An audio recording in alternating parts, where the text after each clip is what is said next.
کراچی کے علاقے عائشہ منزل پر آتش زدگی سے متاثرہ ارشی سینٹر کے مکینوں کو عمارت میں جانے کی اجازت مل گئی۔ مکینوں کو فلیٹ میں آگ سے بچا ہوا سامان نکالنے کی اجازت ہوگی۔ مزید جانتے ہیں ڈان نیوز کے نمائندے عمران خان سے۔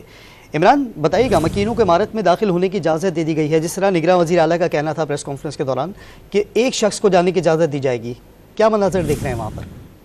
دیکھیں، بالکل آگ سے جو متاثرہ ہیں ارشی ہائٹس کے مکین، ان کو عمارت میں جانے کی اجازت مل گئی ہے۔ یہی کہا گیا کہ ایک گھر سے ایک پرجائے عمارت کے مکین کو مشروط اجازت دی گئی ہے۔ یہ عمارت کے مکین اپنے اپنے فلیٹ میں جا کر فلیٹ کا جائزہ لیں گے اور فلیٹ سے ضروری جو سامان ہے جو متاثرین ہے وہ فوری طور پہ نکالیں گے، اور فلیٹ کو پولیس حکام کی موجودگی میں، ان کا یہ کہنا ہے کہ پولیس اہلکار بھی موجود ہوں گے اور رہائشی بھی موجود ہوں گے، جب یہ اپنے فلیٹ میں جائیں گے اور اپنے جو فلیٹ سے جو ضروری سامان ہے وہ نکالیں گے اور فلیٹ کو لاک کر دیں گے، جس کے لیے فلیٹ میں آگ، جن کے فلیٹ میں آگ لگی ہے وہ متاثران جو ہیں، ان کا یہ کہنا ہے کہ کچھ ایسا سامان بھی ہمارے فلیٹ میں جو استعمال کے لیے ہے، اس کے لیے اجازت دی گئی ہے۔ ابھی یہاں پر پولیس موجود ہے اور پولیس کا یہ کہنا ہے کہ جس متاثرین کو جانا ہے وہ پولیس کی اجازت لے اور اس کے ساتھ اپنے فلیٹ میں جائے اور فلیٹ میں سامان نکالے اور فلیٹ کو لاک کر دے۔